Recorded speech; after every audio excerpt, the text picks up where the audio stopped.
banyuze mu bihe bikomeye. Ni wakati wamepitia katika nyakati ngumu. Kuko ubuzima Sababu maisha bugira ibihe byiza. ina nyakati nzuri. Umuntu aryama agasinzira. Mtu analala kusinzia. Apanga amaproje yakayageraho. Akiweza kupanga project ufikia. Arya gahaga. Kula na kushiba. Hakaba ibindi bihe. Pia kuna nyakati zingine. Azaryama akabura ibitotsi. Ulala kukosa usingizi. Azarya ibiryo bikananirwa kwikamura. Kula chakula inashindwa kufika tumboni. Inshuti zizatandukana nawe. Marafiki watajitenga nawe. Abandi bazamuhemukira. Wengine wataweza kumtendea ujeuri. Ariko se muri ivyo bihe. Lakini kwa nyakati hizo. Iyo tubigezemo. Tukiweza kufikia. Niki tugomba gukora? Ni nini tunaweza fanya? Amasengesho mu bihe bidasanzwe. Maombi kwa nyakati ambazo si za kawaida. Uko niba hari. Nashukuru wachungaji. Nanje n'abashumba banje. Nami pia ni wachungaji wangu. Uguye umwanya bampaye. Kwa muda huu ambao wamenipea. Kugira ngo nanje ngabane uyu mugisha. Ili nami niweze kubarikiwa kwa muda huu. Imana ibahe umugisha. Bwana apate kuwabariki. Ndabashimiye cyane. Nawashukuru sana. Ndifuza yuko tubana namwe. Taka tuwe nanyi. Dutaramana. Tuweze kukesha pamoja. Kuko n'umugoroba w'igitaramo. Kwa sababu ni jioni ya ibada ya mkesha. Tutekereza ibintu byinshi. Sifikirie mambo mengi. Satani ntakwiba umwanya wawe. Ibilisi asiweze kuiba muda wako. Dutaramira Imana. Tuweze kumkeshea Mungu. Kandi ndagusabira ngo naweza kutakia ili tutaha uko waje. Usirudi namna umekuja. Hagira icyo utahana. Uwe na jambo la kurudi nalo. Ugira icyo usubira nayo mu rugo. Uwe na jambo la kurejea nalo nyumbani. Usubira nayo imigambi misha. Urudi na hatua mpya. Usubira nayo insinzi nsha. Urudi na ushindi mpya. Kuko ndifuza kuganira namwe. Nahitaji kuzungumza nanyi. Ariko dutaramana. Lakini tukiweza kukesha pamoja. Tuwe nk'abakubitira Imana amashi. Tushangilie Bwana makofi.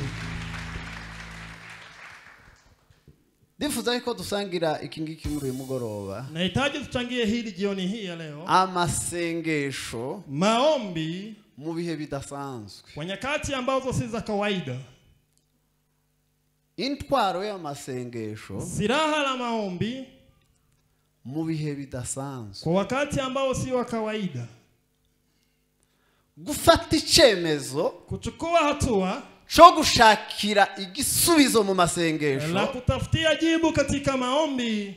Mu bihe bikomeye. Kwa nyakati ambazo ni kavu. Mu bihe by'umwijima. Kwa nyakati za giza. Mu bihe biba biremerereye ubuzima. Kwa nyakati zimezingira maisha. Hariho inzira ishoboka. Kuna njia ambayo inawezekana yo kwinjira mu butsinzi. Mbalo ni kuingia katika ushindi. Ni igihe uzafata umwanzuro wo gukoresha amasengesho. Ni wakati utachukua hatua ya kutumia maombi. Haleluya. Amen. Haleluya. Amen. Kuko ibihe bibi ntibizabura kubaho. Sababu nyakati mbaya hazitakosa kuweko. Niba utanabifite none. Hata kama hauna kisasa. Ariko bizage. Lakini itafika.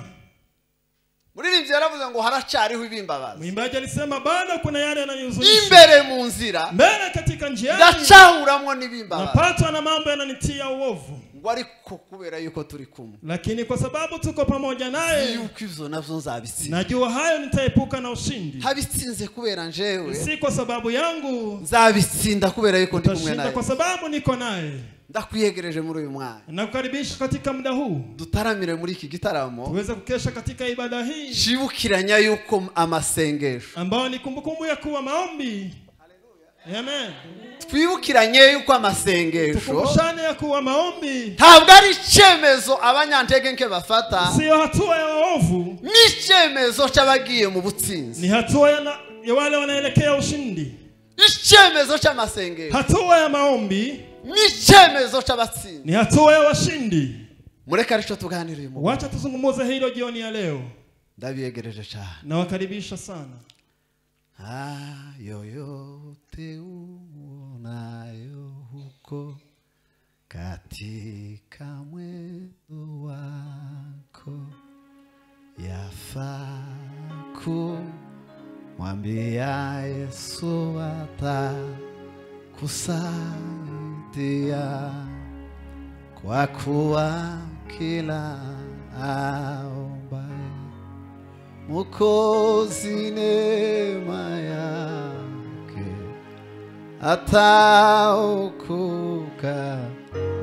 na hatia na tamsifu Yesu kwa kuwa kila aombaye Mwokozi neema yake ataokokana tena tamsifu. Kubitira Imana amashi. Makofi mengi sana kwa Mungu. Ndabararise muri mugoroba kugira ngo tufatanye ico ngisho. Nawaita tuanze kuambatana kwa jambo hili. Ubutumwa bwiza bwa Yesu Kristo. Injili nzuri ya Yesu Kristo. Ko bwanditswe na Luka. Kama vile iliweza kuandikwa na Luka. Igice cha 22 22 murongo wa 39 mstari wa 39 ndageza kuwa 46 hadi 46. Reka dusangire inkuru. Wacha tuweze kuchangia hii history. Twigane iyi nkuru. Tuweze kusoma pamoja hii habari. Yiri sengesho Yesu yakoreye kuri uyu musozi. Katika mlima huyu ombi Yesu aliweza kufanya. Muri aka gashamba ka Getsemani. Katika bustani la Getsemani. Reka arico dusangire uyu mugoroba. Wacha tuchangie hilo jioni ya leo. 22:39 niho tugiye gusoma. Ndipo tunaenda kusoma. Reka tusange aho ngaho. Nziye mahali hapo. Haravuze ngo arasohoka aja ku musozi wa Elayon kuko yaramenyereye. Abigishwa be baramukurikira. Agezeyo arababwira ati nimusenge kugira ngo mutaja mu mosha. Atandukana nabo umwanya uresha nahaterwa ibuye. Arapfukama arasenga ati Data nubishaka undenze iki gikombe ariko vye kubuko nshaka ahubwo bibuko ushaka. 43 Marayika uvuye mu ijuru aramubonekera amwongera imbaraga kuko yarababaye bikabije asenga cyane. N'ivyuya vye byari bimeze nk'ibitonyanga by'amaraso bitonyanga hasi. Amaze gusenga arahaguruka aja kubigishwa be asanga basinzirijwe n'agahinda. Arababaza ati ikibasinzirije ni iki? Nimubyuke musenge kugira ngo mutaja mu mosha. Amen. Amen. Tuze kugira amasomo dukura muri risengesho Yesu yakoze. Tuje kuwa na masomo ambayo tutatoa katika ombi hili Yesu aliweza kuomba. Ariko mwibuke yuko nababwiye yuko tuganira. Kini mkumbuke ya kuwa nimewaambia utazungumuza amasengesho mu bihe bidasanzwe. Maombi kwa nyakati ambazo si za kawaida. Amasengesho mu bihe bidasanzwe. Maombi kwa nyakati ambazo si za kawaida. Uko niba hari ibihe bigoye. Kama kuna nyakati ambazo ni ngumu. Biza bituma benshi bahemuka. Bato zinafanya wengi waingie uovu. Abandi urugendo bari bafite rukarangira. Wengine safari waliokuwa nayo inatamatika.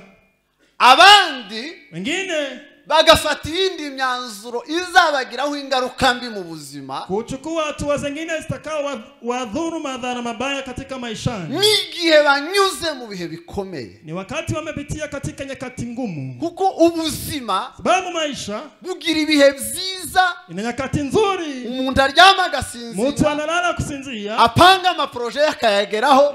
Akiweza kupanga project ufikia. Arya gahaga kula na kushiba. Hakaba ibindi bihe. Pia kuna nyakati zingine azaryama akabura ibitotsi. Ulala kukosa usingizi. Azarya ibiryo bikananirwa kwikamura. Kula chakula inashindwa kufika tumboni. Inshuti zizatandukana nawe. Marafiki watajitenga nawe. Abandi bazamuhemukira. Wengine wataweza kumtendea ujeuri. Ariko se muri ivyo bihe. Lakini kwa nyakati hizo iyo tubigezemo. Tukiweza kufikia. Niki tugomba gukora? Ni nini tunaweza fanya? Hallelujah. Amen. Hallelujah. Hallelujah. Witinya nshuti we witinya. dore ndi kumwe nawe ibihe byose zakwibagirwa ko wambereye bitinya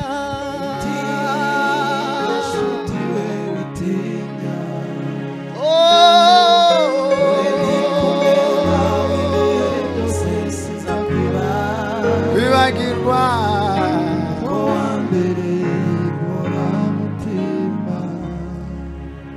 Hallelujah! Hallelujah! Azifiwe Yesu. Amen. Katwongere dutange haleluya. Wacha tushauti haleluya mara tena. Kugira ngo dushime Yesu. Ili tuweze kumsifu Yesu. Utazudusiga no mu bihe bikomeye. Ambayo hatuachi katika dhiki.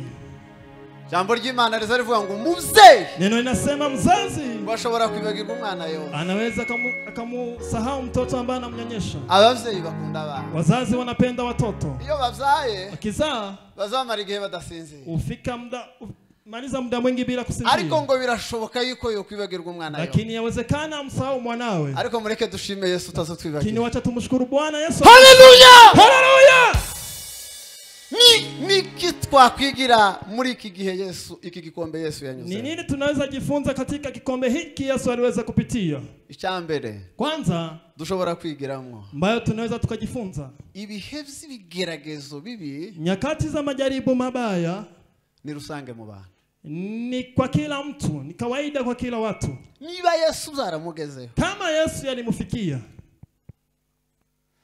natwe tugomba kubinyuraho. nasi pia lazima tupitie. Ikindi kikakugusha Hili lisiweze kukwaza. wabasimana ngo se kuberiki ndi kunyura kumuri Muuliza Mungu, kwa nini napitia haya?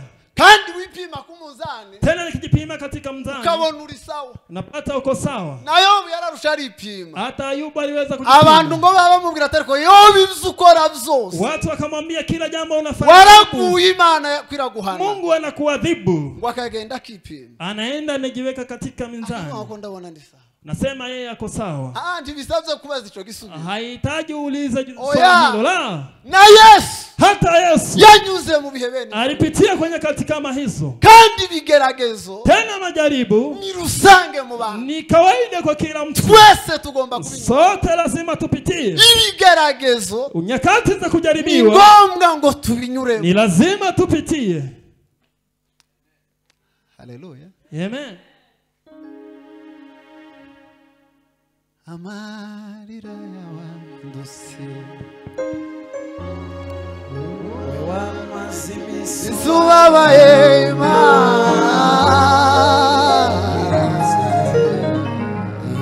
irakwitse amarira we amarira y'abandutse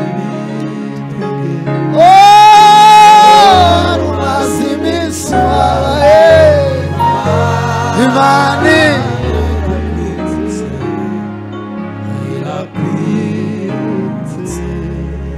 tasezerana abakristo bagira, Kuna agano wa Kristo wanalo ryo kutazasha mu bigeragezo. mbano ni la kutopitia katika majaribu. Isezerano tugira Agano tunalo niryo kuturindira mu ni la bigeragezo kutulinda katika no majaribu kuduha intsinzi mu na bigeragezo. kuepuka na ushindi katika majaribu. Ariko nta sezerano tugira Hakuna agano tunalo ryo kudasha mu bigeragezo. la kutopitia majaribuni.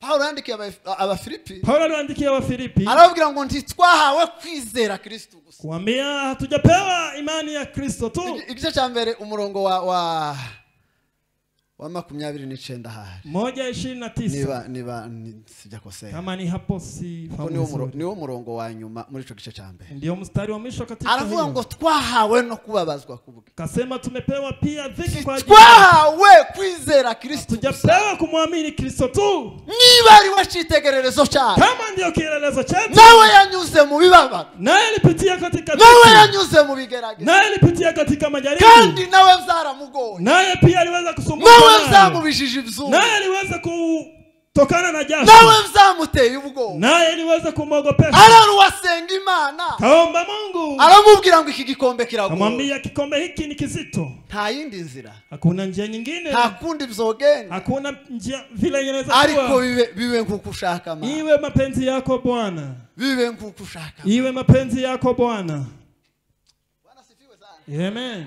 niba hari ufite bibiri ijambo ry'Imana amfashe mu Bakorinto ba mbere Kama kuna mtu ana hiyo version anisaidie katika waraka wa Paulo igice cya 10 umurongo wa 13 10:13 muri bibiri ijambo ry'Imana katika version hiyo sinzi kadoko ifite haguruka uhasome hasome Bakorinto ba mbere 10 umurongo wa 13 waraka kwanza Paulo kwa Korinto 10:13 ego haravuze ngo ntimwigeze muhura n'ikigeragezo na kimwe kidasanzwe mu bantu ntimwigeze muhura n'ikigeragezo na kimwe hamjawahi patwa na jaribu hata moja kidasanzwe mu bantu ambalo ni la kigafla kwa binadamu. Imana ni indahemuka banzureke Bwana sifiwe sana. Amen. Haleluya. Amen. Hari urwaye bushize na mama mmoja juzi kandi yararwaye bisanzwe alikuwa ni mgonjwa kawaida ni igifu cyatombotse tumbo ilikuwa na shida noneho akambaza ngo ese ngo hari undi muntu ngo wari wahura n'ibintu bene ibi ngibi kaniswali je kuna mtu ambaye patwa na jambo kama hili igifu ngo hari undi wari wahura n'ibindi eti kuna mtu amepatwa na jambo hili habe nico ngicho utekereza yuko gikomeye hata ile unafikiria ni kubwa ni rusange mu bantu ni kawaida kwa kila mtu. Hallelujah. Nicho ni bari cyo kubura abana kama ni kosa uzao na Abraham yerera babuze hata Ibrahim alikuwa amekosa yaje no kubyara hata alizaa mmoja isezerano mbao ni waagano ateoroje bataza kumbwira barya bandi watu wa theology wasiniambie wengine kandi amubyara afite imyaka 5 kamzaki wana miaka 100 na Isaka amara imyaka 20 na bataramuwa Isaac akamaliza miaka 20 bila kupata takidasanzwe hakuna jambo ambalo si kawaida niba ubukene kama ni umaskini Imana izakuzanira Lazaro Mungu atakuletea kina Lazaro yaburaga ibiryo alikuwa akikosa chakula ari kumwe n'umukire akiwa na mtajiri ibiryo hayimbwa chakula ambayo amepea mbwa akaba ari vyarwanira na anapigana na Lazaro anapigania hiyo chakula tibyo bikomeye silo ni kubwa yari yararwaye ibisebe alikuwa ametokana na vidonda ntabona umuti wo kwivuza hakuwa anapata dawa ya kuweza kujitibu imbwa ngo zikaza zirigata bya bisebe karizo bizomora umbwa zinaanza kufunga hizo vidonda zake si kigeragezo gikomeye silo ni jaribu kubwa ariko hari abandi bakene nawe wenda bari nyuma ya Lazaro lakini kuna umaskini wengine walikuwa nyuma yake havuze gute umurongo wamesemaje Imana ni indahemuka oya uyu murongo ako kambere ntimwigeze muhura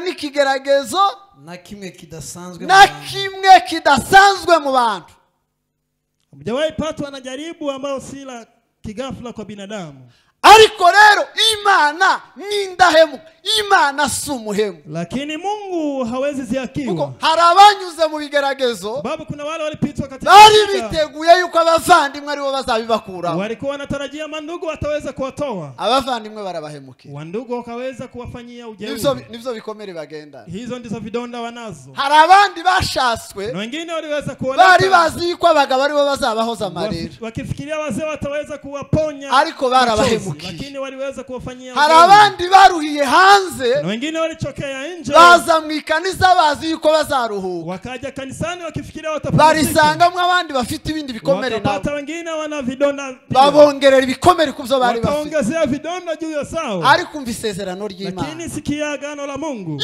Imana ni indahemuka Mungu hawezi ziakiwa Haleluya aha niho hari amasezerano y'Imana hapo ndipo kuna maagano ya muri ibyo bihe bibi tuba turi katika nyakati mbaya hizo tunapitia Imana ni indahemuka izikora iki Mungu haziakiwa izatuma mugeragezwa n'ibiruta ibyo mwabasha gutsinda ntabwo izareka mugeragezwa ikigeragezo kirenze imbaraga zanyu hata waacha mjaribiwe kupita uwezo wenu tukira aho ngaho tukiwa mahali hapo umuntu yohita avuga ngo ico mfite kiraremereye cyane mtu anaweza sema changu ni kizito sana umva impamvu coroshe sikia kwa nini ni umurongo ukurikira kirahisi ahubwo ni mugeragezwa izabashoboza kubyihanganira ahubwo ni mugeragezwa icambere izakora mkijaribiwa la kwanza atafanya Bwana sifiwe sana amen Asifiwe Yesu. Amen. Nimugeragezwa. Mkijaribiwa. Ikintu cha mbere izakora. Jambo la kwanza atafanya. Izabaha imbaraga zo ataweza kucihangana. kuwavika nguvu la kuvumilia. Icya kabiri. Pili. Ibacire n'akanzu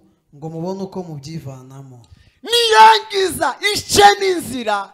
Taweza kuweka mlango yo gusohoka muri ico kigerageza. Mlango wa kutokea katika jaribu hilo. Amen. Asifiwe Yesu. Amen.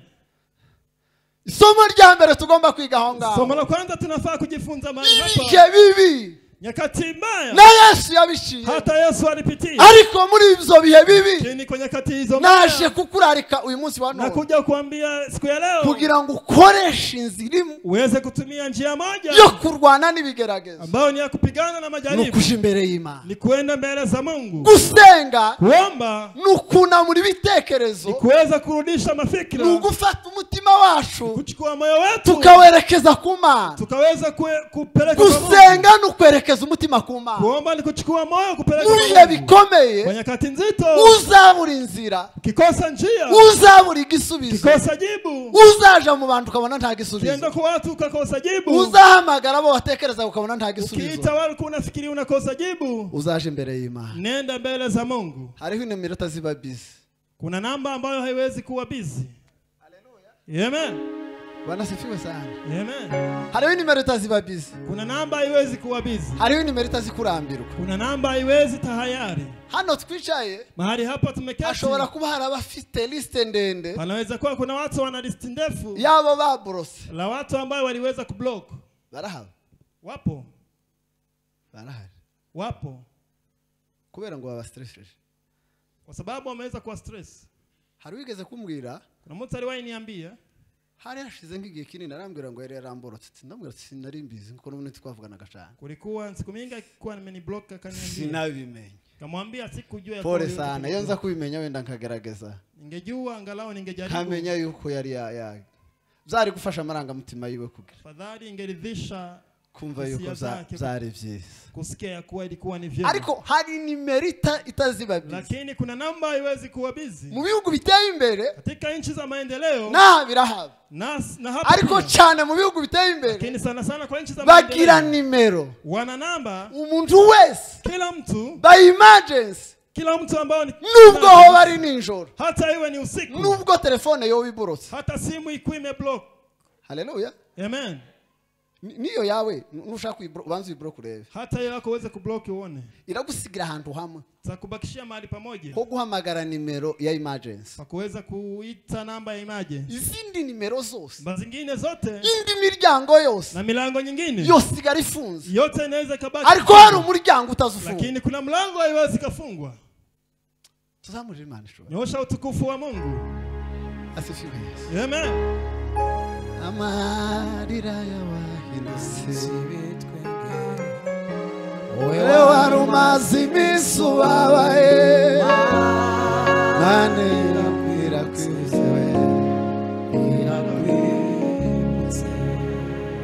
amarira we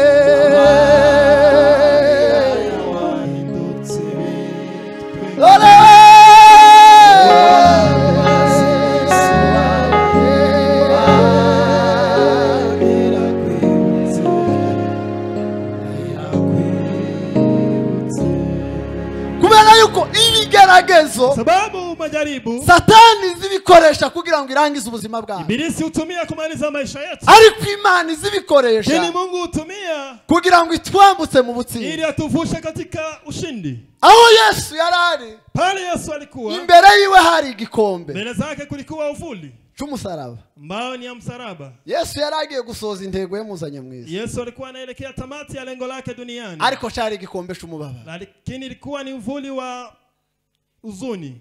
Cyari igikombe cy'umubabaro. Ilikuwa ni uvuli wa uzuni. Yariko akitegereza. Alikuwa akitazama. Akabona abantu bose bamusize. Anaona watu wote wamemwacha. Habe nabigishwa bari bamaranye imyaka 3 n'amezi 6. Hata wanafunzi wake walikuwa na miaka. Habe nabo bari barangije gusangira ifunguro rye. Hata wale walikuwa wamechangia meza ya Bwana. Yararangije no kubabwira ngo nabasengeye. Hata alikuwa amemaliza kuambia ngo kugira ngo kwizera kwanyu kudacogo. Ili imani yenu isiweze kukatika. Petero yaramaze kumubwira. Baada ya Petero kumwambia. Ngo nubwo abandi bose bohemuka. Hata wengine wafanya ujeuri. Ngo njewe sindi buhemu mimi siwezi kufanya aramubwira ujeuri. ngo niteguye no gupfana nawe Akasema niko karibu kufa ariko nawe. igikombe cyari kimuri Lakini imbere uvuli ilikuwa mbele yari zake. kubona na Petero yamwihakaye Alikuwa anaona hata Petero yari kubona abantu bose alikuwa bamusigiriye ameona watu wote wamemwacha. abantu bose bamusigiriye Watu wote wamemwacha. isi yose yamuhaguruka Dunia ilikuwa imemwacha. Imana yerekeye Mungu alikuwa cyari amegeuka. igikombe cy'umubaba Ilikuwa ni kombe la huzuni. ariko fata umwanzuro Lakini akachukua hatua, aje imbere y'Imana. akaenda mbele za Mungu. Haleluya. Amen. Bwana sifiwe sana. Haleluya. Kubera yuko hagati y'icyo gikombe Sababu katikati ya uvuli huu kwari kucambuka ilikuwa ni kuvuka, akinjira mu ntsinzi anaingia katika ushindi. iyo Yesu atakinyuramo Yesu kama hangelipitia, tuba turi kumuvuga uyu munsi. atungekuwa tunamzungumza siku ya leo. Ndabisubiramo kugira Tarudia, ni Yesu wacu ni Yesu wetu, kubera yuko yaciye ku musaraba kwa sababu alipitia msalabani araducungura. akaweza kutuokoa. Ni Yesu wacu Ni Yesu wetu turirimba ambaye tunamuimba, tuvuga ambaye tunamsema, kubera yuko yemeye kunyura ku kwa musaraba. sababu alikubali kupitia msalabani. Birashoboka Inawezekana Imana yemera yuko tunyura mu Mungu bigeragezo anakubali tupitie majaribu kugira ngo tugere ku ntsinzi. ili tuepuke na ushindi. Haleluya. Haleluya. Ndibishoboka. Haiwezekani. Abaririmbyi bazaririmba ngo Imbaji wanaimba ngo kubinyuramo izigira kugira gute tugeza ku ntsinzi gusa. ndamuvuga tumve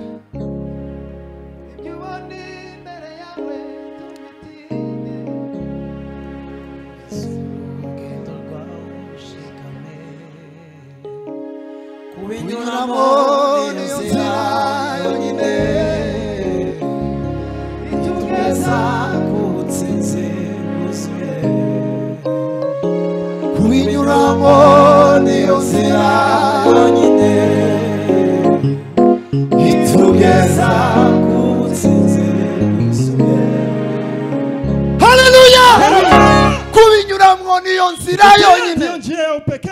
imwe mu mpamvu Imana izemereye ko tunyura mu bikomeye Jawapo kwa sababu Mungu anakubali tupitie kwa mambo makubwa magumu, ni ukugira ngo itwereke yuko no mu bikomeye harimo inzira itugeza ku ni butsinzi. ili atuonyeshe kwa hiyo mambo magumu kuna njia ya kufika katika yemeye ko makubwa. Abisiraheli banyura mu nyanja itukura Alikubali Wanaisraeli wapitie katika amaso yabo yari kubereka yuko nta nzira ihari macho yalikuwa yanaonyesha kuna njia, ariko amaso y'Imana lakini macho ya Mungu yari kubona nta mazi ahari. alikuwa anaona hakuna maji. Haleluya. Asifiwe Yesu. Amen. Amaso ya Macho yao, amaso y'ikinyamurenge macho ya Kinyamurenge, amaso y'igikongomani macho ya Kikongomani aza kwereka yuko ugiye guca nta nzira ihari, yanakuonyesha kwamba unapita ariko kuna njia. amaso yo kwizera Lakini macho ya imani aza twereka yuko hari inzira, utuonyesha kuna njia, ntaza twereka yuko ari inzira gusa, hawezi tuonyesha aza kuna njia twereka tu. yuko ari muri highway. Tunaona ni njia kubwa. Haleluya. Asifiwe Yesu. Amen. Tuza twongeramo vitesi Huwa tunaongeza ukimbizi. tuza twongeramo vitesi Tunaongeza Speed. haraka, speed. Amen. kubinyuramo kubinyuramo bakeshu kupitia wamama, kubinyuramo kupitia apana guca ku ruhande, si kupitia kando, kubinyuramo kupitia niyo nzira. ndiyo njia. Niba ukeneye kugera ku butsinzi, Kama unahitaji kufika katika ushindi, emera kunyura aho ngaho muri ibyo bikomeye. kubali kupitia kwa mambo haya. Hakurya yabyo Baada ya hayo hari ubutsinzi bwawe. kuna ushindi. Tuzamurire umwami shubahe. Tunyoshe utukufu wa Mungu. Haleluya. Haleluya. Ngo vyatumye Imana ngo imuhe izina. Moja yapo Mungu aliweza kumkirimia jina. Izina Yesu. Jina Yesu. Izina. Jina Yari hawe hakurya y'umusaraba. aliweza kupewa baada ya msalaba, Amaze gutsinda. baada ya kuepuka na ushindi, Amaze kuvuga ngo birarangiye. baada ya kusema imeisha, Amaze kuvuga ngo nahawe ubutware mu ijuru no mu isi. baada ya kusema nimepewa uwezo kwa duniani na Yari yabinyuze. mbinguni, alikuwa amepitia. Biri zitubwira ngo Biblia inasema tidufite umutamzi hatuna kuhani ngutabasha kubabarana natwe. ambayo hawezi huzunika nasi. Ubwe yarageragejwe. Yeye binafsi aliweza Icyo atakoze kujaribiwa, gusa ngo ni icyaha. kile hajawahi fanya Uwo rero wageragejwe huyo kandi ambaye alijaribiwa abasha no gutabara abageragejwe. yaweza pia kuokoa wanaojaribiwa. Amen. Emera nturi wenyine. Hauko peke yako. rekana na shortcut. Wacha kupitia mambo ya kando kando. Rekana na n'inzira zo kuruhanga. Wacha njia za kando. Rekana ni kinyoma. Wacha uongo. Cy'umwanya mutoya. Ambao ni muda mfupi. Ushobora gutekereza yuko arico kikugaburira. Ambao unaweza fikiria eti itakulisha. Rekana na shortcut. Wacha njia za kando. Emera kunyura aho. Bali kupitia mahali hapo. Shimbere y'Imana. Enda mbele za Mungu. Ukoresha isengesho. Tumia ombi. Amen.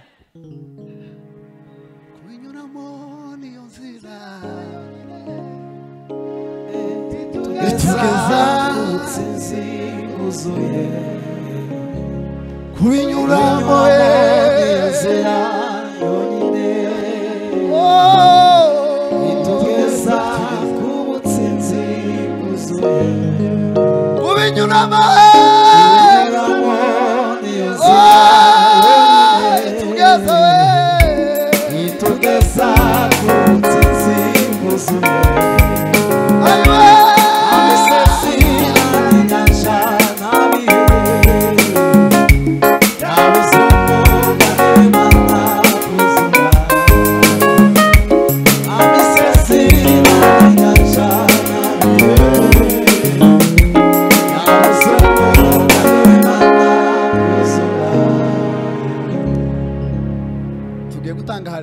Tunaenda kushauti haleluya. Amaso yawe akwereke yuko ikigaragaza urimo ari gito cyane. Macho yako yakuonyesha kuwa jaribu lako ni kidogo sana. Dusubire kukibona nk'ikijeya. Usione ya kuwa ni jambo kubwa. Ukibone nk'akana gatoya. Uone ni kama mtoto mdogo mchanga. Kirebesha amaso y'umwuka. Uweze kuliangalia kwa kiroho. Ucumbisa amatwi y'umwuka. Uweze kulikisikiliza kwa masikio ya kiroho. Ucumbisa amatwi y'ibyo babakongorera. Usiweze kusikia kwa masikio. Ukirebesha amaso asanzwe. Usiangalie kwa macho ya kawaida. Ukirebesha amaso y'umwuka. Uangalie katika macho. Urakibona yuko ari gitoya. Utaliona ni kama ni jambo ndogo. Tutanga haleluya kugira ngo amaso yawe y'umwuka we. Macho yako ya kiroho. Haleluya! Haleluya!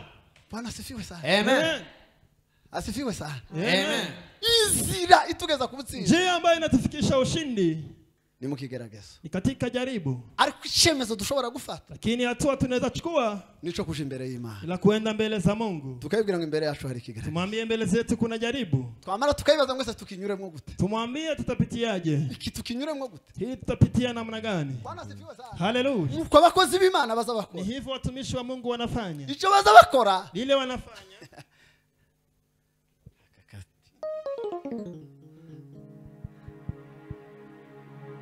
Ico abakozi b'Imana barusha abantu. Lile watumishi wa Mungu wanazidi wengine. Twese duca mu bigeragezo kimwe. Sote tunapitia majaribu. Ariko abakozi b'Imana. Lakini watumishi wa Mungu baza basha imbere y'Imana. Pitia mbele za Mungu. Bakavuga ngo ikigeragezo. Kusema hili jaribu turakinyuramo gute? Tutapitiaje?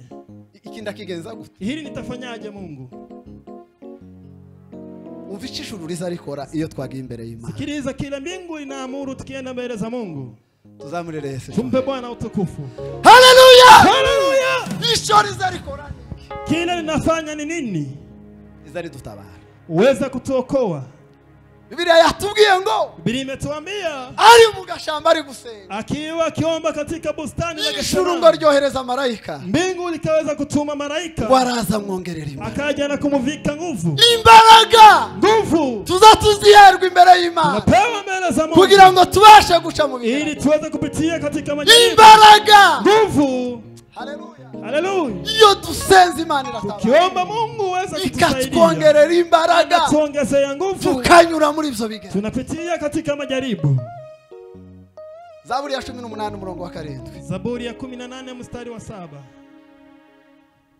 Sokrate nadusomere. Wacha Sokrate atusomee. Evangelist Sokrate nadusomere. Zaburi ya 18.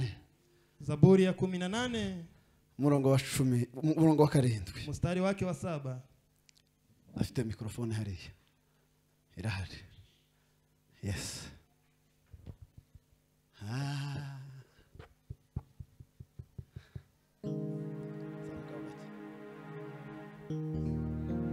Bice 18 umurongo Zaburi 18 mstari wa 7 wa 7.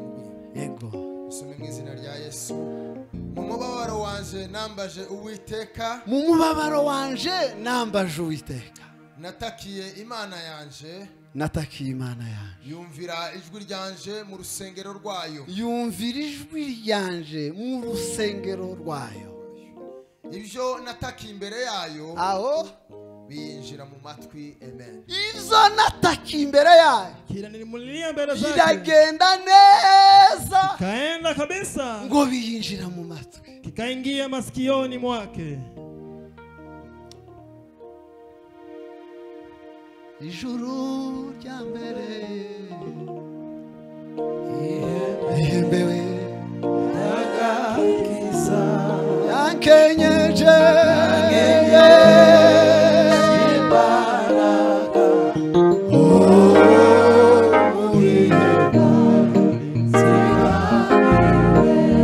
ijuru ryawe ihembewe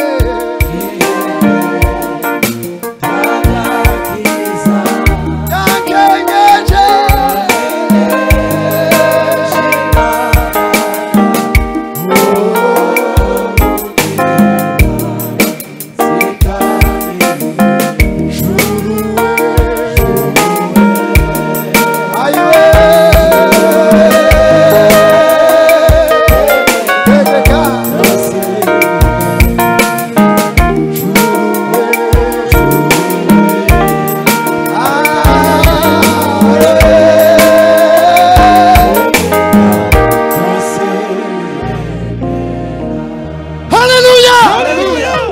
ijuru nilitege Mungu iweze kuamuru umubabaro wanje natakiye Uwiteka, dhiki zangu nalimulilia Mungu, hanyuma ngo gutaka kwanje katika maombolezi yangu kurazamuka ngo kwigera mu matwi, kapanda ikasikia masikioni mwake, nayo iratabara. naye pia akaweza kuokoa. Iyo twasenze, Tukiomba iyo twagiye imbere y'Imana, kienda mbele za Mungu, ni inzira zidufasha kujana ibyifuzo byacu, njia utusaidia kupeleka mahitaji Imana yetu. nayo ikaduha ibisubizo. Mungu naye atatupea majibu. Ikindi twakwigira muri iri sengesho Pengine tunaweza jifunza katika ombi hili Yesu yakoreye ahangaha. ambalo Yesu aliweza kufanyia. Biblia mahali. yatubwiye ngo Biblia imeweza kutuambia arasohoka kaweza kwenda aja ku musozi wa Elayono kaenda mlimani Mizeituni kuko yari asanzwe abikora. kama vile alikuwa anafanya. Gusenga kuri Yesu Kuomba kwa Yesu bwari ubuzima bwa buri munsi, ilikuwa ni maisha ya kila siku. bwari ubuzima kuri Yesu. Ilikuwa ni maisha kwa Yesu. Kuri Yesu Kwa Yesu gusenga kuomba bwari ubuzima. ilikuwa ni maisha. Kuri twebwe Kwa sisi gusenga kuomba gukwiriye kuba ubuzima. lazima iwe ni maisha. Kuba ubuzima bivuze iki? Kuwa maisha inamaanisha nini? Ibintu twagize ubuzima kugira ngo uze kumva gusenga n'ubuzima, kugira ngo ubyumve neza. Jambo tumebadilisha kuwa maisha ili usikie kuomba na maisha. Kuri twebwe Kwa sisi kurya n'ubuzima. kukula ni maisha. Utariye Bila kula wopfa. unaweza ukakufa. Iyo usibye umunsi umwe gusa Ukiweza kupita siku moja tu, buja kwiruha wumva waguye umwuma. usiku inakaribia ukisikia umekauka. Iyo umaze kabiri Siku mbili, gatatu, siku tatu.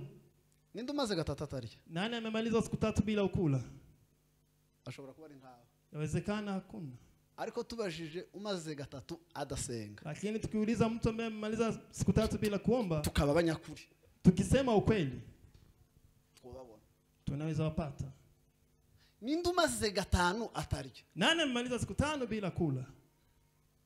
Dushobora kumubura. Tunaweza tukamkosa. Ninde umaze icyumweru atarya? Nani amemaliza wiki bila Tiyo kula? byinigisimba hano. Hawezi mchezea Mungu hapa. Ashobora no kutinjira hano. Anaweza hata kataa kuingia. Ariko umaze icyumweru adasenga. Lakini anayomaliza wiki bila Ara. kuomba hapo. Umva icyo bivuze. Sikiliza maana. Iyo kurya n'ubuzima. Kukula ni kawaida. Tutariye twofa. Kama tukuli tunakufa. Gusenga n'ubuzima. Kuomba ni kawaida. ni Iyo maisha. utabikoze ubuzima bw'umwuka burapfa. Kama ufanyi maisha ya kiroho haribika. Urahari. Urahari. Upo. Umubiri urahari. Mwili uko. Ariko imbere haba harapfuye. Lakini mbele kumekufa. Amen. Haleluya. Haleluya. Uzabipima. Jaribu. Nubwo atari byiza ariko reka nkubwire uzabipima. Hata kama si vizuri lakini Ndabizi jaribu. bizabiba. Kubaza basenga barabyumva. Kwa wale wanaomba wanaelewa. Iyo utasenze mu gitondo, Kama hujaomba asubuhi, nimugoroba uzuja kumva ikirere kitaje. jioni unasikia kama anga imefunga. Iyo waraye udasenze, Kama umekesha bila mu kuomba, gitondo biza bikugora gusenga. asubuhi ni vigumu kuomba. Iyo umaze icyumweru udasenga, Kama umemaliza wiki bila kuomba, imbaraga zo gusenga zizashira. nguvu zinaisha za kuomba. Ariko iyo wasenze mu gitondo, Lakini ukiomba asubuhi, usenga nimugoroba biro. kuomba jioni Iyo waraye usenga, kikesha ukiomba, Haleluya. iyo uvuye mu masengero Kitoka katika maombi. inyota yo gukora ayandi bizazoro Kiu ya kuomba tena inakuja. gusenga kuri Yesu bwari ubuzima Kwa Yesu ilikuwa ni maisha aja kawaida. ku musozi nguko yari asanzwe abikora Anaenda mlimani kama desturi yake. ishaka biri wakwigira aho Pili ngaho unaweza jifunza mahali hapo. haleluya Haleluya. Biblia yatubwiye ngo arasohoka Biblia inasema akatoka aragenda aja ku musozi akaenda katika mlimani. kandi n'abigishwa be ngo baramukurikira Wanafunzi pia wakamfuata. ahari isomo Hapa kuna somo. isengesho ryo kwiherera Ombi la upekee. ibihe bidasanzwe Kati ambao si kawaida. zirungu n'Imana La upekee na Mungu. ubuzima bwacu Maisha yetu ukwiriye kugira ibihe bidasanzwe lazima iwe na maisha zo ya kawaida kwiherera ambayo ni ya kukua upekee. ndetse Tena wumva utuntu dutatu sikiliza vitu tatu. haleluya Amen. icyambere Kwanza dukwiriye kugira ibihe byo kwiherera lazima tuwe na nyakati za ukao pekee. tugomba no kugira naho twiherera Lazima tuwe na mahali pa kuelekea tugomba no upekee. kugira nabo twiherera Lazima tuwe na watu wa kukaa nao kubera upekee. yuko ibi byose Yesu yarabikoze Sababu mambo yote Yesu aliweza kufanya. haleluya Haleluya. Bwana asifiwe sana Amen. umva icyo Yesu yakoze Sikiliza kile Yesu aliweza kufanya. yagiye ku musozi wa Elayono Alienda mlimani Mizeituni. Eliya yari asanzwe asengeramo Pale alikuwa akiombea. eneo yari asanzwe asengeramo Katika eneo lake alikuwa akiombea. wakagombye kuvugira ahantu no gupfukama uzupfukama Ungekuwa na mahali niba ari no mu cyumba kama ni katika chumba ukagira aho uzupfukama uwe na mahali pa kupiga goti. ubuzima bw'umukristo wari we wese Maisha ya Mkristo ya yakagombye Kikristo kuba agira gahunda lazima awe na program y'uburyo azayiherera ya namna anakaa upekee akiomba. akagira naho azayiherera Na awe na mahali pa kukaa upekee. nabizi intege nke hari ibyo ziri kwigisha abantu Udhaifu kuna kile inafunza watu. Imana yo kumva uryamye Mungu anaweza kusikia eti ukilala. wiyororosha ibirengeti bitanu niba Eti ubishoboye kujifunika blanketi 5 kama unaweza. ni ukuri yo kumva Kikweli anaweza kusikia. wo kuzuzwa Unaweza ukajaza. abaza berekwa Wale bakerekwa wanaonyeshwa. inspiration y'ijuru ikamanuka Kiroho unasikia kabisa. ariko Yesu Lakini Yesu arasohoka akatoka. aja ku musozi Akaenda mlimani kugusenga kuomba kuko yari asanzwe abikora kama desturi yake. icyakabiri wakumva aho ngaho Ingine unaweza sikia mahali hapo. ngo abigishwa baramukurikira Wanafunzi wakamfuata. bari bose Walikuwa ni wote. ariko ageze ku musozi Lakini akifika ngo mlimani akuramwo batatu akatoa 3. bigira imbere bariherera Kasonga mbele wakakaa upekee. umuntu wese Kila mtu. Bwana asifiwe sana Haleluya. haleluya Amen. yakagombye kuba afite abantu bo ku mutima Ngalange kuwa na watu moyoni bashobora kugirana ibihe bidasanzwe byo kwiherera ambaye wanaweza kuwa nao kwa nyakati zile za kawaida za kukaa. abangaba ni ab'ingenzi Hawa ni watu wa maalum. ndabibwira ushobora kuzumva Nawaambia mtu ambaye abangaba ni ab'ingenzi ni watu muhimu sana. gusengera muri rusange ni byiza Kuomba kwa umati ni vizuri. ariko hari ibihe byihariye Lakini kuna nyakati ambazo tugomba kugira abo tujana ku musozi lazima tuwe na watu fulani tunaenda nao. tubana mu mwanya umwe Ambao tunakaa nao kwa muda mmoja. Amen. dushobora guhuza umutima Ambao tunaweza kuwa kiroho moja. tugategereza icyo tuvugana n'Imana Tuweza kungojea kile tunazungumza na Mungu.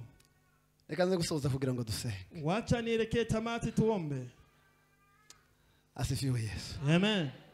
asifiwe Yesu Hallelujah. ibi bihe kuri wowe niba zarashize Haya, hizi nyakati kama zimeisha kwako, ubayeho mu buzima bubi cyane umekaa maisha mabaya sana. kandi nguhaye pole cyane Tena na kupea pole. ikigerageza uzahura nacyo Jaribu utapatwa nalo. bizakugora kukinyuramo Ni vigumu kupitia. ariko niba ufite ibihe byawe n'Imana Lakini kama una nyakati zako na mu mubabaro wanje dhiki zangu, natakiye Imana nalimlilia Mungu. ijwi ryanje ngo irigera mu Sauti langu likafika sikioni mwake. nkunda kwibwira abantu cyane Penda kuambia watu sana. haleluya Hallelujah. umwana mutoya dufite afite nk'imyaka 6 Mtoto mdogo wetu ana miaka kama 6. aririye hanze Kiweza kulia huko nje, hanze y'igipangu hapo nje ya gate. mu rusaku rw'abandi bana baye bakina Katika kelele ya watoto wengine wanacheza. nomenya ijwi ryiwe Naweza jua sauti lake. kuko n'umwana wanje Sababu ni mwanangu. abavyeyi nibo babimenya Wazazi umwana w'amezi 5 uba waramaze gufata ijwi ryiwe Mtoto wa miezi 5 umejua sauti lake kweli? ko mamuceceka ndimukigira bati Mbona mumenyamanza? bakecu umwana w'amezi 5 Mtoto wa miezi 5 uhawurerwa na nyina ambayo analelewa yorira nyina ntiyumva ijwi ryiwe ngo arimenye anawezalia mamake akose kujua sauti. yorimenya anaweza jua. none Yesu niba ari data, Kama Yesu ni baba, muratekereza yuko ibi turira atazazumva? mnafikiria haya maombelezi yote wasikii? Uratekereza yuko ijoro urara adashobora kuryumva? Unafikiria ile usiku unakesha hawezi? Yaravuze ngo ndabaza ndagutabara. Alisema niite nitaitika. Kwereka ibikomeye utabasha kumenya. Kuonyesha makubwa ambayo huwezi jua. Iyo twasenze Tukiomba Yesu azatwumva. Yesu utusikia. Yesu azatwumva. Yesu utusikia. Kandi yatwumvise aradutabara. Na akitusikia anatuokoa. Icyanyuma kugira ngo nsoze iki ngiki, Na mwisho niweze kumaliza jambo hili, kugira ngo tuze gufata umwanya wo gusenga, ili tuwe na muda wa kuomba. Iyo tusenga, tukiomba, ni ntwari zidufasha gutsinda intambara yo mu mwuka turwana. Ni silaha ambayo inatusaidia kupigana na kushinda kiroho. Soreze kuri shongisho. Tamatishie kwa jambo hili. Gusenga, kuomba, niyo ntwaro tuzatwitwaza. Ndiyo silaha tunabeba. Muri vya bihe byose bigoye. Katika nyakati zote kavu. Hari ibihe byageze iri iwacu. Kuna nyakati zimefika huko kwetu. Abari bariyo barabizi. Watu walikuwa huko wanajua. Umuntu wese usibye umusaza. Kila mtu isipokuwa tu mzee. Kubera hari umutekano muke. Kwa sababu kulikuwa na habe niyo yabagagiye munga. Hata akienda katika marisho. Yagendaga yitwaje ntwara. Alikuwa anaenda akiwa na silaha. Nta mudamu mwumvise ofisi umusirikare. Kuna mama mlisikia ngo mwaka n'imbunda. Yaramufashe ngo mwaka n'imbunda. Nukubera iki? Kwa nini? Wa hano we wa hapa wa hano ndiyo mfata. Hawezi. Wa hapa. Numvise inkuru yarabayeyo ni muri uyu mwaka wo hirya. Nilisikia abagabo 2 n'abagore 4 bari bavuye ku rusengero. Wazee 2 na mama wao walikuwa wametoka. Na Gikwere wenda yabimenye. Na Gikwere anaweza jua. Hari ngo hasa sita zari zigiye kugera. Ilikuwa inakaribia saa 6. Ngo bagere mu muhanda. Walipofika barabarani babona abahungu baturutse imbere. Wakaangalia watu. Kandi bari nkabangaye. Walikuwa watu kama wangapi? Ngo umugabo umwe arababwira ati vuhagarare twese ntegera umuntu ho. Mmoja akasema tusimame sote. Ngo bashe kubegera. Walipowakaribia wa mugabo ariruka. Huyo mzee akakimbia. Kandi niwe wari pastor. Na ndiye alikuwa ni mchungaji. Niwe wirutse mbere. Yeye ndiye alikimbia wa kwanza. Ariko ni gitangaza. Ni ajabu kubwa. Ariko abari mu bihe bidasanzwe by'intambara. Kini watu wako kwenye kati ambazo za kawaida za. Ibo baza bafata n'abafite intwaro. Wao wanachukua hata watu wako na silaha. Nuba mu gusenga kwamba ni training y'umwuka. Hiyo ni mazoezi ya kiroho. Amen. Izi dukamura nk'ubutesi ambayo inaweza kututoa ujinga upumbavu. Ni ujinga upumbavu kabisa. Ikadukura mu bwoba, ututoa uoga.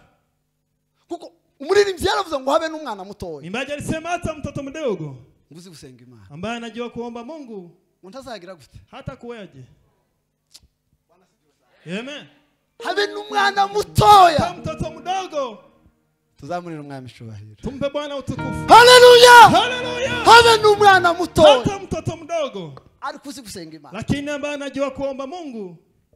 Habe n'umukecuru ushaje cyane, hata msoso mkubwa sana, amenyo yarashize mu kanwa, ambaye meno imeisha mdomoni, atakibasha guhaguruka, hawezi simama, ari kuzi gusenga Imana, lakini anajua kuomba Mungu. Hari imbaraga zidasanzwe ziri muri we. Kuna nguvu ambazo si za kawaida ziko ndani mwake. Habe n'umwana mutoya, hata mtoto mdogo, gusenga, kuomba, kuza gutegura abasirikare bo mu mwuka, uandaa wanajeshi wa kiroho, kuza gutegura umuntu, uandaa mtu, kukaba intwaro, inakuwa ni silaha, ukamubwira ageze mu bihe bikomeye, kumwambia akifika kwenye kati ngumu, kamubwira ngo ntutinye turi kumwambia usihofu tuko na wewe. Kadusenga Imana, tuombe Mungu. Umusaraba wari imbere ya Yesu, msalaba ambaye ilikuwa mbele ya Yesu, yagiye imbere y'Imana, alienda mbele za Mungu, arabibwira ngo ubwoba ni bwinshi, sema uoga ni nyingi. Umusaraba wari uteye ubwoba, msalaba uliweza kumtia uoga. Imbere ye hari kiteye ubwoba, mbele yake kulikuwa na jambo ambalo ni tisho, kubera yuko ari mu mubiri, kwa sababu ni kimwili, ariko mu mwuka lakini kiroho yari afite intego yamuza, alikuwa na lengo lililomleta, kwari gucungura umuntu, ilikuwa ni kukomboa mwanadamu, kandi amucunguriye ku musaraba. akimkomboa katika Nta msalaba. yindi nzira yari ihari, Kuna njia nyingine ilikuwa, yagombaga kubona imbaraga zivuye mu ijuru, kuwa apata nguvu kutoka zimuha mbinguni, imbaraga ambazo zinamfika zo nguvu kunyura ku musaraba. la kupitia msalabani. Nuje imbere y'Imana Kienda mbele za Mungu, urahabwa imbaraga z'ubutsinzi, utapewa nguvu za ushindi, kugira ngo ibyari biguteye ubwoba ili mambo yalikuwa ni tisho zose ubashe kubinyura. yote uweze kupitia. Reka dusenge Imana. Wacha tuombe Mungu.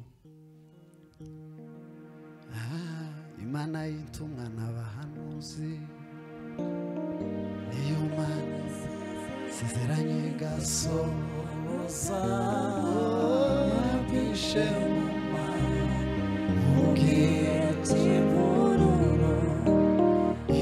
ibyandushaga bikubaho n'imyanzuro y'ijuru. Iyo nimeze nk'abantu, abishobora zitakora zikangwa n'amacu cyangwa imiheto, itabaye ntawe ushobora kuyitanga imbere. Iyo nimeze nk'abantu, ntabwo ishobora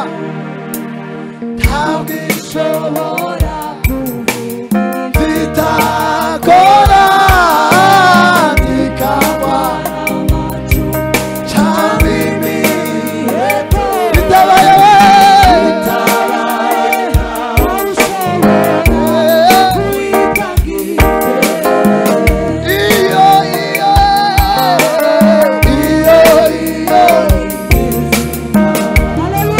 Ntabwo ishobora, haleluya, ntabwo ishobora zitakora zikangwa n'amacu cyangwa imiheto, itabaye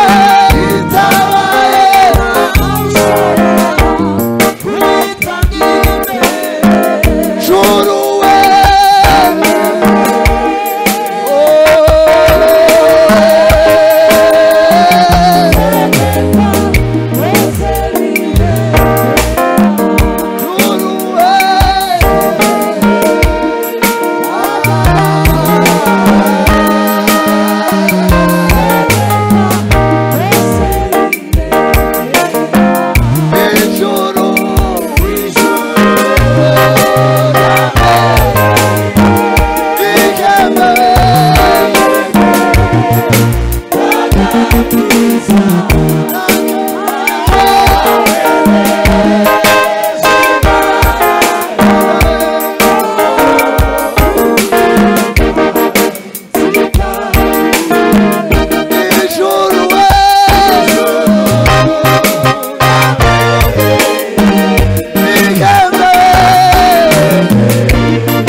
Amen.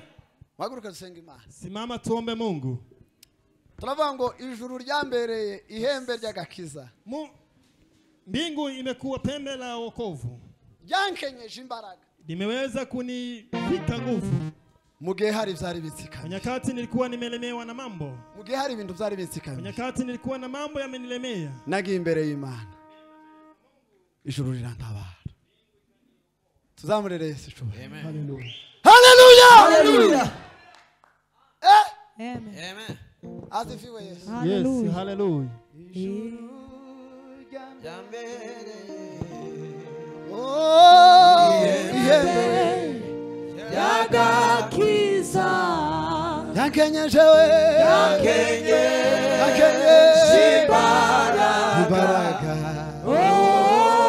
Mugihena zikami tugiye gutera haleluya 3. Tunaenda kushauti haleluya 3.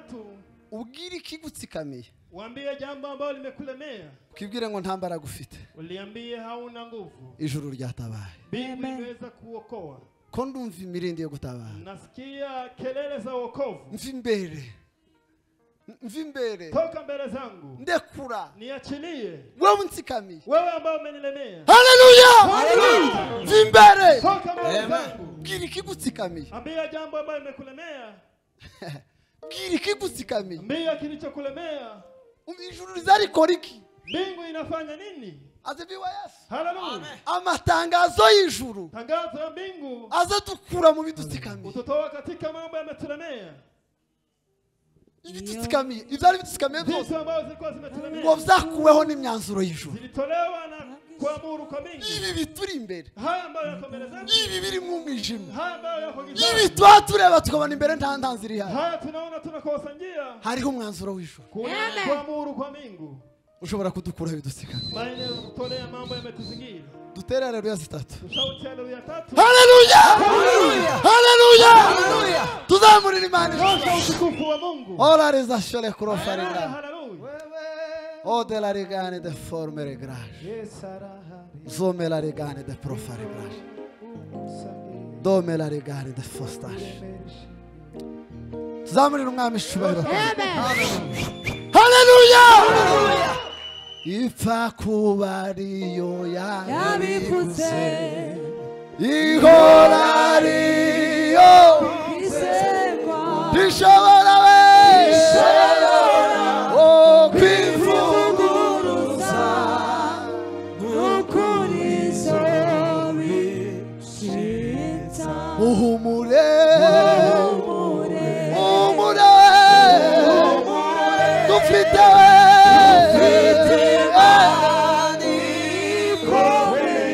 idashobora kwirengagiza amarira yawe.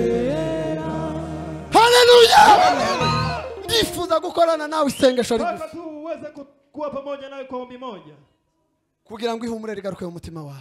Haleluya. Kugira ngo umuco wongere ugaruke mu mutima nuru wawe. iweze kurudi katika moyo. Kugira ngo wongere usubire mu bushake bw'Imana. Urudi katika mapenzi ya Mungu. Kugira ngo usubire wongere wumve ijwi ry'Imana. Sikia tena sauti ya Mungu. Bitari ijwi ry'amarangamutima. Si sauti ya hisia. Bitari ijwi ry'abadayimoni baguca intege. Atari amajwi y'abantu. Sema sauti ya wongere wumve ijwi ry'Imana ry'ubutabazi. Tena sauti ya Mungu. Ipfa kuba ariyo yabivuze ikora ariyo rishobora adobarizari odela rigrane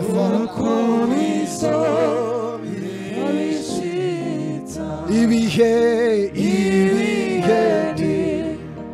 byashobora kukura icyo yavuze iyo ikimenyi herezo kandi hagaze itangiriro humure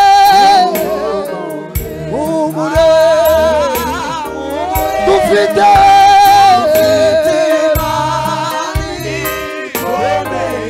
idashobora kwirengagiza amarira yawe. Ndagusaba kumbura akanwa kawe. Nakuhitaji ufungue mdomo wako. Ubwire Imana ngo iki gikombe. Mwambie Mungu hii kuvuli. Kinyuremwo kubwo bushake bwawe. Niweze kupitia kwa mapenzi yako. Ndi kumwe na Yesu watsinze. Kuna Yesu ambaye alishinda. Ndi kumwe na Yesu wanesheje. Kuna Yesu ambaye ni mshindi. Fata ukuboko kugira ngo nambuke rino joro. Chukua mkono niweze kuvuka. Fata ukuboko kugira ngo nambuke uyu mwijima. Chukua niweze kuvuka giza hili. Zamura isengesho ryawe. Omba pamoja. Zamura ijwi ryawe. Pandisha sauti. Mana mu izina rya Yesu Kristo. Katika jina la Yesu. Dobelanda la proparizazione legale. Ando la regane de foro grash. Melanda la brobeniga. Olanda la firi orde la rezazione grash. Hallelujah, Yesu. Tangu onde landa ya propre. Ela parimila. Damira zilibrishe ni glory. Aide la forme regre. Pima andolarigan. Ondelarizasyon kroshe nige. Duamagaye kubaho kw'Imana. Tunasema ni asante sana Baba. Hamagaye Imana nyiribihe. Tutie kwa neno lako. Yesu anesheje. Yesu anesheje. Tunahitaji mabadiliko. Imana iri kumwe natwe. Pelamela ondelarizasyon regre. Cha neno lako liwe nuru katika maishani mwetu. Cha neno lako liwe nguzo ambayo tutashika. Nido ondela kre. Hallelujah Yesu. Tugirire neza. Barimela ondela firme. Turagukeneye Mana. Nidusikamiye mwami Yesu bikurweho mu izina rya Yesu. Yale ambayo ni mazito kwetu. Atandolewe na neno lako. Hallelujah Yesu Kristo. Mu bihe byose umbe hafi ndagukeneye ku manywa na nijoro Mekosi la rede tabure. olele zari odela reprande la Tugirire neza mwami Yesu. ndagukeneye ku manywa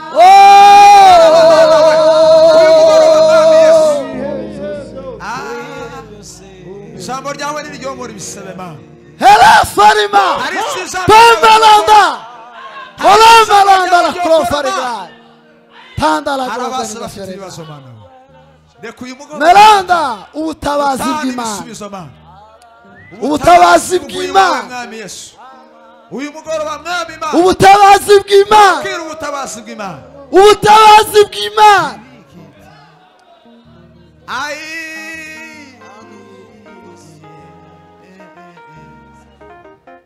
ibyari bitsikamiye imitima y'abantu Mana Ziringiro bidakweshewe. byari biremereye ubugingo bw'abantu Mana y'imbabazi. ndabisenye mu izina rya Yesu mpamagaye ubutabazi bwawe mpamagaye kubaho kwawe mpamagaye gukora kwawe Mana wiyerekane Mana kandi wiheshe icubahiro izina ryawe rihabwa icubahiro abumvaga byacitse abumvaga bari mu bihe bigoye ishuri ribatabara ndasambura imbaraga zose z'umwijima ndasambura amatangazo yose batangarijwe y'urupfu nakurweho n'imyanzuro y'ijuru Pema. Mana wiyerekane Hallelujah. kandi wiheshe icubahiro mu izina rya Yesu Kristo amen.